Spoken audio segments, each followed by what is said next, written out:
X-Men became about, it was actually about adults versus children, because I felt that the whole thrust of the X-Men was actually about the generational thing, that people dislike their children because new ways of looking at things, and adults kind of don't like that because it's threatening to them.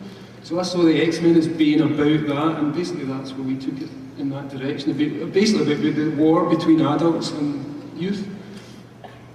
I don't know if Don't look at me. I'm looking at you. You got yourself into that. I'm looking at you for validation, Stan. That's all I want. In the year 2000, X-Men took the box office by storm, igniting Hollywood's love affair with superhero movies and introducing these concepts to people who had never before read a comic book. But over at Marvel, the X-Men comics had been mired in stagnation and so steeped in continuity for about a decade. So much so that it became too intimidating for any new readers. Then in 2001, Grant Morrison took the reins of the X-Men and began a run that dramatically altered the status quo. The spandex costumes, recycled villains, and continuity references were replaced by black leather, unique threats for a new millennium, and super consistency. The experiment proved controversial, and fans to this day are sharply divided over whether they loved or hated it.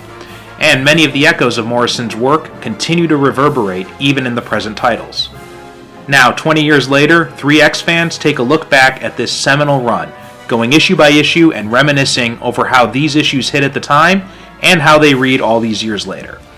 Don't miss E for Evolution, X-Amining Grant Morrison's X-Men, available at eforevolution.transistor.fm, Apple Podcasts, or wherever you get your podcasts.